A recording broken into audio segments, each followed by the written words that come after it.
ನಮಸ್ಕಾರ. ಬನ್ನಿ ಇವತ್ತು ನಮ್ಮ ಜಗತ್ತಿನ ಹವಾಮಾನದ ಕೋಡನ್ನು ಒಟ್ಟಿಗೆ ಭೇದಿಸೋಣ. ಈ ವಿಶೇಷ ಚರ್ಚೆಗೆ ಎಲ್ಲರಿಗೂ ಸ್ವಾಗತ. ಒಂದೇ ದೇಶ ಅಂದ್ರೆ ಒಂದೇ ದೇಶದಲ್ಲಿ ಮರುಭೂಮಿ ಜೊತೆಗೆ ದಟ್ಟವಾದ ಮಳೆಕಾಡು ಎರಡೂ ಹೇಗಿರ್ಲು ಸಾಧ್ಯ? ಯಾವತ್ತಾದ್ರೂ ಈ ಯೋಚನೆ ಬಂದಿದ್ಯಾ? ಹೌದು, ಇದೇ ಪ್ರಶ್ನೆ ಇವತ್ತಿನ ನಮ್ಮ ಚರ್ಚೆಯ ಮುಖ್ಯ ವಿಷಯ. ಹಾಗಿದ್ರೆ ಈ ಒಂದು ಸಂಕೀರ್ಣ ಪ್ರಶ್ನೆಗೆ ಉತ್ತರ ಇಲ್ಲಿದೆ ನೋಡಿ.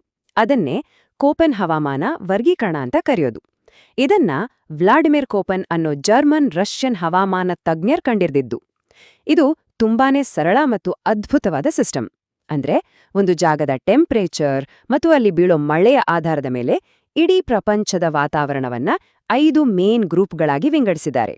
ಸರಿ, ಹಾಗಾದ್ರೆ ಈ ಸಿಸ್ಟಮ್ನ ಒಳಗೆ ಹೋಗಿ ನೋಡೋಣ ಬನ್ನಿ. ಈ 5 ಮುಖ್ಯ ಹವಾಮಾನದ ಕುಟುಂಬಗಳು ಯಾವುವು, ಅವುಗಳ ಕಥೆ ಏನು ಅಂತ ಒಂದೊಂದಾಗಿ ನೋಡೋಣ. ಮೊದಲನೇದಾಗಿ ಎ ಗ್ರೂಪ್ ಅಂದ್ರೆ ಟ್ರಾಪಿಕಲ್ ಕ್ಲೈಮೇಟ್ಸ್. ಇದನ್ನ ಸುಲಭವಾಗಿ ನೆನ್ಪಿಟ್ಕೊಳ್ಳಕ್ಕೆ ಯಾವಾಗ್ಲೂ ಬಿಸಿ ಅಂತ ಹೇಳ್ಬಹುದು. ಯಾಕಂದ್ರೆ ಇಲ್ಲಿ ವರ್ಷಪೂರ್ತಿ ಸರಾಸರಿ ಟೆಂಪರೇಚರ್ 18 ಡಿಗ್ರಿ ಸೆಲ್ಸಿಯಸ್ಗಿಂತ ಜಾಸ್ತಿನೇ ಇರುತ್ತೆ. ಮಳೆನೂ ಕೂಡ ಭರ್ಜರಿಯಾಗಿ ಬೀಳುತ್ತೆ. ಉದಾಹರಣೆಗೆ ಬ್ರೆಜಿಲ್, ಇಂಡೋನೇಷ್ಯಾದಂತಹ ದೇಶಗಳು.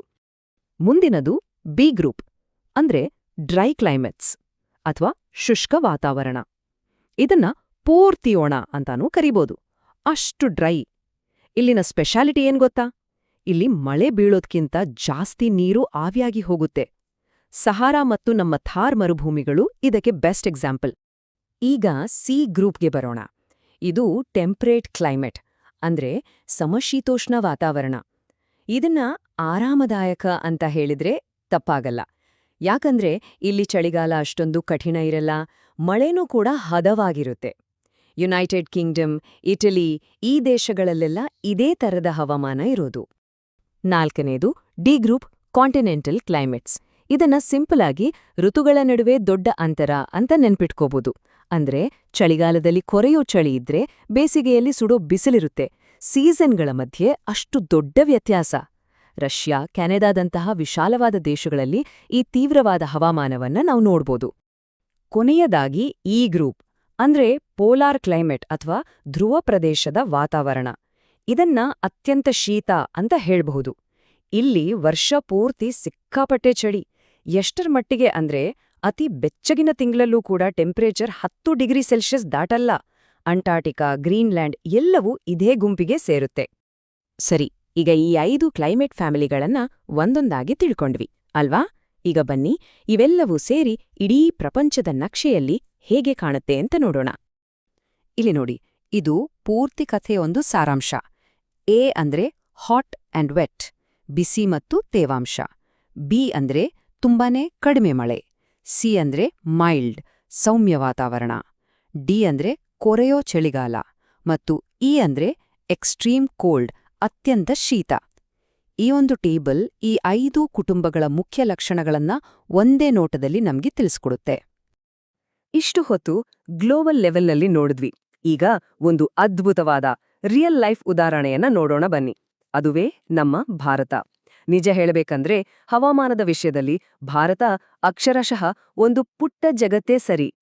ನಾವು ಇಡೀ ಪ್ರಪಂಚಕ್ಕೆ ಅನ್ವಯವಾಗುವಂತೆ ನೋಡಿದ ಆ 5 ಮುಖ್ಯ ಕ್ಲೈಮೇಟ್ ಫ್ಯಾಮಿಲಿಗಳು ಒಂದೇ ಒಂದು ದೇಶದ ಒಳಗೆ ಹೇಗೆ ಬೇರೆ ಬೇರೆ ರೀತಿ ಕಾಣಿಸ್ಕೊಳ್ಳುತ್ತೆ ಅಂತ ಈಗ ನೋಡೋಣ.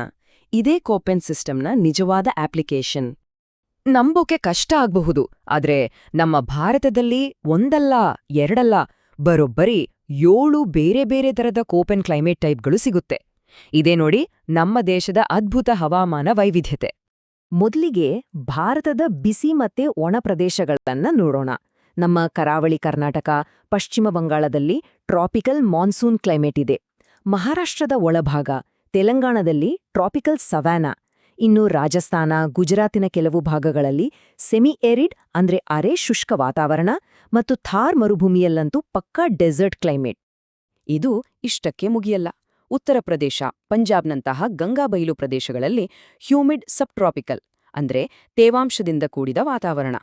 ಇನ್ನೊಂದ್ ಕಡೆ ಹಿಮಾಚಲ ಪ್ರದೇಶ, ಸಿಕ್ಕಿಂನಂತಹ ಹಿಮಾಲಯದ ಪ್ರದೇಶಗಳಿಗೆ ಹೋದ್ರೆ ಅಲ್ಲಿ ಚಳಿಯಿಂದ ಕೂಡಿದ ಪರ್ವತ ಪ್ರದೇಶದ ವಾತಾವರಣ ಸಿಗುತ್ತೆ. ಅಬ್ಬ, ಈ ಎಲ್ಲಾ ವೈವಿಧ್ಯತೆಗೆ ಒಂದು ಕಳಶ ಇಟ್ಟ ಹಾಗೆ ನಮ್ಮ ಕೇರಳದ ಕೆಲವು ಭಾಗಗಳಲ್ಲಿ ಮತ್ತು ಅಂಡಮಾನ್ ನಿಕೋಬಾರ್ ದ್ವೀಪಗಳಲ್ಲಿ ದಟ್ಟವಾದ ಟ್ರಾಪಿಕಲ್ ಮಳೆಕಾಡಿನ ಹವಾಮಾನ ಕೂಡ ಇದೆ ಅಂದ್ರೆ ನಂಬ್ತೀರಾ? ಹಾಗಾದ್ರೆ ಈ ಕೋಡ್, ಈ ವರ್ಗೀಕರಣ ಇದೆಲ್ಲ ಯಾಕೆ ಎಷ್ಟು ಮುಖ್ಯ? ಇದರಿಂದ ನಮ್ಗೇನು ಉಪಯೋಗ? ಬನ್ನಿ ಈ ಪ್ರಶ್ನೆಗೆ ಉತ್ತರ ಏನು ಅಂತ ನೋಡೋಣ. ನೋಡಿ, ಕೋಪೆನ್ ಸಿಸ್ಟಮ್ ಅಂದ್ರೆ ಸುಮ್ನೆ ಒಂದು ಕ್ಲಾಸಿಫಿಕೇಶನ್ ಅಷ್ಟೇ ಅಲ್ಲ, ಅದೊಂದು ರೀತಿ ಕತೆ ಹೇಳೋ ಟೂಲ್ ಇದ್ಹಾಗೆ. ಇದು ಹಿಮಾಲಯ, ನಮ್ಮ ಕರಾವಳಿ, ದಕ್ಕನ್ ಪ್ರಸ್ಥಭೂಮಿ ಈ ತರದ ಭೌಗೋಳಿಕ ವೈವಿಧ್ಯತೆ ಯಾಕಿದೆ ಅಂತ ವಿವರಿಸುತ್ತೆ. ಮಾನ್ಸೂನ್ನಂತಹ ಹವಾಮಾನ ವ್ಯವಸ್ಥೆಗಳ ಇಂಪ್ಯಾಕ್ಟ್ ಏನು ಅಂತ ಕ್ಲಿಯರ್ ಆಗಿ ತೋರಿಸುತ್ತೆ.